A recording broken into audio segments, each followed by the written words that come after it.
ভারতের উত্তর দিনাজপুরের গোয়ালপোখরে পুলিশের ওপর গুলি চালায় এক আসামি। এতে আহত হয় 2 পুলিশ সদস্য।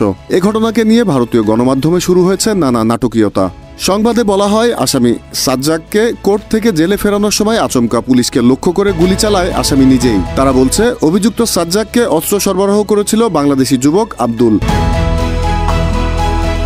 ঘটনার বিবরণে জানা যায়, 2019 সালে একটি অস্ত্র মামলায় ভারতে গ্রেফতার হয়েছিলেন বাংলাদেশি যুবক আব্দুল। সে সময় তাকে 80,000 টাকা জরিমানা ধার্য করেন ভারতের আদালত। পরে বাংলাদেশি নাগরিক বলে তাকে পুশব্যাক করা হয়। পুলিশকে গুলি করার ঘটনার মূল অভিযুক্ত সাজ্জাকও ওই সময় গ্রেফতার হয়েছিলেন। ফলে তাদের মধ্যে যোগাযোগ ঘটে থাকতে পারে বলে ধারণা করেন ভারতীয় আইনজীবীরা।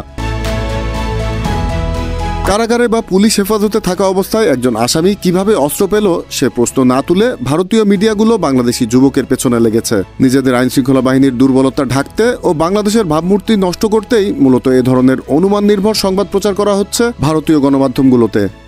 Z news, Dhaka.